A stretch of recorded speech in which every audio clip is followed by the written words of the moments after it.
Assalamualaikum warahmatullahi wabarakatuh. Hello Sobat Medan Hijau. Masih bersama saya yaitu belusukan ke situs-situs sejarah bersama Medan Hijau.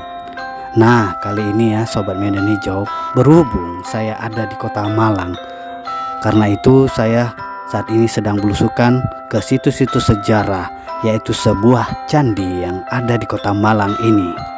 Candi tersebut ialah Candi Sumber Awan. Nah Sobat Medan Hijau, yuk jalan-jalan. Kali ini saya ingin mengajak sobat-sobat Medan Hijau menelusuri salah satu petilasan bersejarah di area sebelah utara kota Malang, yakni Candi Sumber Awan. Candi kecil yang terletak di desa Badoan, Kerajaan Tomomarto, Kecamatan Singosari, Malang, Jawa Timur, Indonesia. Perjalanan menuju area Candi Sumber Awan memakan waktu sekitar 30 menit dari pusat kota. Akses jalan yang bisa dilalui cukup memadai, kecuali saat memasuki area candi, kita dihadapkan pada jalan makadam yang sepertinya masih dalam tahap perbaikan. Nah Sobat Medan Hijau, tiba di lokasi, pandangan mata kita sontak dimanjakan oleh rimbun pohon pinus dan suasana lengang yang menyenangkan. Untuk sampai di tempat petilasan, kita mesti berjalan kaki melewati jalan setapak dan melintasi jembatan kecil. Nah Sobat Medan Hijau, bagi saya itu ya, cantik, anggun, misterius. Begitulah kesan pertama saat mata ini menatap keberadaan Candi Sumber Awan dari kejauhan.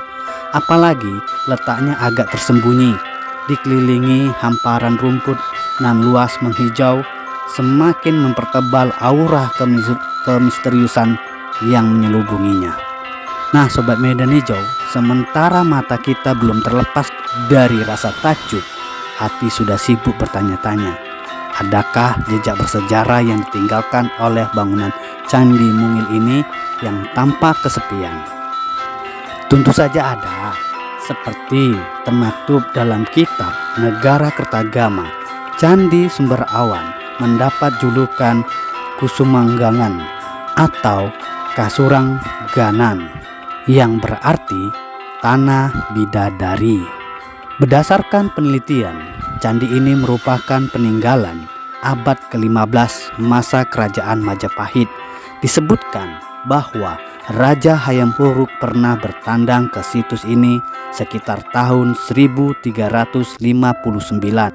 Candi Sumber Awan ditemukan pada tahun 1904 dan telah mengalami pemugaran yang dilakukan oleh pihak pemerintah Hindia Belanda kala itu sekitar tahun 1937. Dibanding dengan candi-candi lain yang tersebar seantero kota Malang, Candi Sumber Awan memiliki beberapa keunikan tersendiri. Nah, pasti Sobat Medan Hijau sudah penasaran ya, apa sih keunikannya? Yuk kita cari tahu keunikan-keunikan apa saja. Yang pertama, ditilik dari struktur bangunannya. Candi Sumber Awan berbentuk stupa tunggal, terdiri dari kaki candi, badan candi, dan kepala candi yang meruncing ke atas. Pola bangunannya gabungan antara bentuk geometris dan persegi. Namun sayang, saat dilakukan pemugaran, bagian kepala candi yang meruncing ke atas dinyatakan hilang, sehingga bentuk candi tidak sempurna seperti yang digambarkan oleh para ahli sejarah. Keunikan lainnya, dinding candi berbentuk polos. Tidak terdapat relief apapun tersemat di sana, selayak dinding-dinding candi pada umumnya, serta tidak memiliki anak tangga untuk ditapaki jika ingin naik ke atas candi. Nah Sobat Medan Hijau, menurut penelitian yang telah dilakukan oleh para ahli sejarah, arsitektur Candi Sumber Awan sengaja dibangun sedemikian rupa karena hal tersebut disesuaikan dengan fungsi candi, yaitu sebagai tempat pemujaan semata. Oh iya Sobat Medan Hijau, candi yang bercorak kebudayaan Buddha ini memiliki ukuran panjang 6,25 meter, lebar 6,25 meter, dan tinggi 5,23 meter. Seluruh bangunan terbuat dari batu andesit. Tahu kan apa itu batu andesit? Nah, Sobat Medan Hijau, sisi lain yang menarik dari Candi Sumber Awan adalah di sekitar area candi terdapat sumber air jernih yang bernama Tirta Amerta. Konon, sumber air ini dulunya diperebutkan oleh para dewa dan raksasa karena diyakini memiliki kesaktian yang luar biasa. Sesuai dengan namanya, Tirta Amerta dalam bahasa Sanskerta berarti air suci keabadian. Kepercayaan mengenai kesucian Tirta Amerta hingga kini terus berlanjut. Uniknya, air suci Tirta Amerta tidak hanya dimanfaatkan oleh para penganut Buddha saat upacara Waisak, tetapi juga digunakan sebagai air pembaptisan bagi para umat beragama seperti Kristen dan umat Hindu, menggunakan untuk percikan ketika mereka melakukan ritual sembahyang.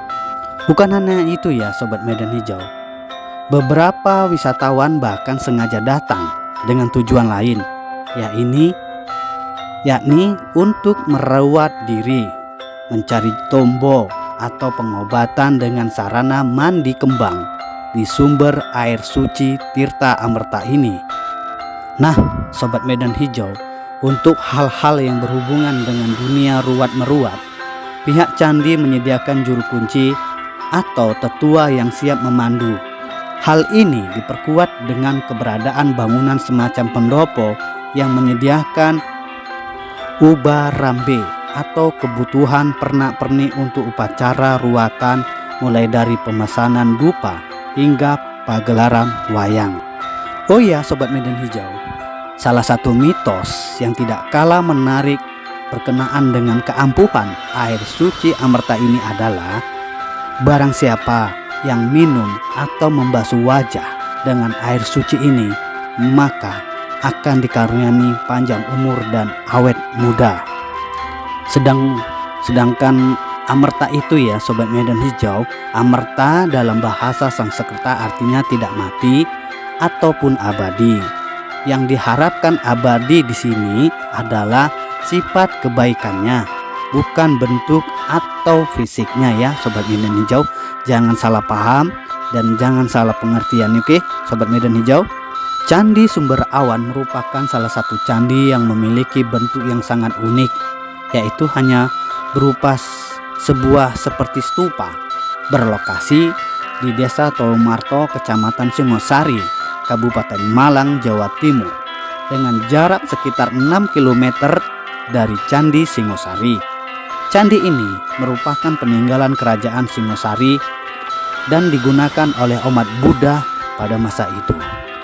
Berhubung Candi Sumber Awan ini dekat dengan Candi Singosari, suatu saat saya akan kembali belusukan dan menunjukkan tentang Candi Singosari ya Sobat Medan Hijau. Nah Sobat Medan Hijau, para ahli purbakala memperkirakan Candi Sumber Awan dulunya bernama Kasurangganan, sebuah nama yang terkenal dalam kitab Negara Kertagama. Tempat tersebut telah dikunjungi Hayam Wuruk pada tahun 1359 Masehi. Sewaktu itu ia mengadakan perjalanan keliling. Dari bentuk-bentuk yang tertulis pada bagian batur atau dagoba atau stupanya, dapat diperkirakan bahwa bangunan Candi Sumber Awan didirikan sekitar abad 14 sampai 15 Masehi, yaitu pada masa periode Majapahit. Bentuk stupa pada Candi Sumber Awan ini menunjukkan latar belakang keagamaan yang bersifat Buddhisme. Nah Sobat Medan Hijau, kalau kita tilik ya, bentuk stupa atau situs Sumber Awan atau Candi Sumber Awan ini sebenarnya sungguh unik ya. Karena apa? Hanya satu stupa yang berbentuk stupa yang tidak ada kepalanya. Biasanya itu kan stupa itu ada kepalanya yang runcing di atas ya. Tapi Candi Sumber Awan ini sangat unik, tidak ada kepalanya dan hanya satu stupa saja terletak di sini. Nah Sobat Medan Hijau, candi ini dibuat dari batu andesit dengan ukuran panjang 6,25 meter, lebar 6,25 meter dan tinggi 5,23 meter yang seperti yang saya sebutkan tadi, dibangun pada ketinggian 650 meter di atas permukaan laut. Di kaki bukit Gunung Arjuna, pemandangan di sekitar candi ini sangatlah indah karena terletak di dekat sebuah telaga yang sangat bening airnya. Keadaan inilah Sobat Medan Hijau yang memberi nama Candi Rawan. Nah, Sobat Medan Hijau, kita kembali ke pertama kali Candi Sumber Awan ditemukan pada tahun 1904 tadi ya. Dan pada tahun 1935 diadakan kunjungan oleh peneliti dari Dinas Purbakala pada zaman Hindia Belanda. Pada tahun 1937 diadakanlah pemugaran pada bagian kaki candi, sedangkan sisanya direkonstruksi secara darurat. Candi Sumber Awan merupakan salah satu-satunya stupa yang ditemukan di Jawa Timur. Batur candi berdenah bujur sangkar, tidak memiliki tangga naik dan polos, tidak pula berlelip. Candi ini terdiri dari kaki dan badan yang berbentuk stupa. Pada batur candi yang tinggi terdapat selaras. Kaki candi memiliki penampil pada keempat sisinya. Di atas kaki candi berdiri stupa yang terdiri atas lapik bujur sangkar dan lapik berbentuk segi delapan dengan bantalan padma, yaitu atau juga disebut dengan bunga teratai merah. Nah, Sobat Medan Hijau, sedangkan bagian atas berbentuk gentah ataupun stupa yang puncaknya telah hilang karena ada beberapa kesulitan dalam perencanaan kembali bagian teratas dari tubuh candi, maka terpaksa bagian tersebut tidak dipasang kembali. Diduga dulu pada puncaknya tidak dipasang atau dihias dengan payung atau catra karena sisa-sisanya tidak ditemukan sama sekali. Candi Sumber Awan tidak memiliki tangga naik ke ruangan di dalamnya yang biasanya digunakan untuk menyimpan relik atau benda-benda suci. Jadi hanya bentuk luarnya saja yang berupa stupa, tetapi fungsinya tidak seperti lazimnya stupa yang sesungguhnya. Diperkirakan candi ini dahulu memang didirikan hanya untuk pemujaan saja. Nah, Sobat Medan Hijau ya, Candi Sumber Awan ini juga disebut dengan situs cantik yang unik, tetapi dia merasa kesepian. Di sini disebutkan mungkin karena situs atau candi ini sendirian, dia terletak di antara di Kota Malang. Seperti yang Sobat Medan Hijau lihat ya, Candi Sumber Awan ini terletak sendiri di tengah-tengah di antara rimbunan tumbuhan hijau. Yang kita lalui tadi ada hutan pinus yang sangat indah, makanya mungkin disebut Candi Sumber Awan ini adalah situs yang cantik dan unik, tetapi dia merasa kesepian karena tidak ada merasa temannya di antara stupa-stupa lain seperti candi-candi lainnya. Nah, Sobat Medan Hijau, sampai di sini dulu ya belusukan ke situs-situs sejarah di Candi Sumber Awan di Kota Malang ini. Saya akhir kata mengucapkan wassalamualaikum warahmatullahi wabarakatuh. Salam budaya, Rahayu. Semoga video ini menjadi nilai sejarah bagi kita semua untuk anak bangsa Indonesia.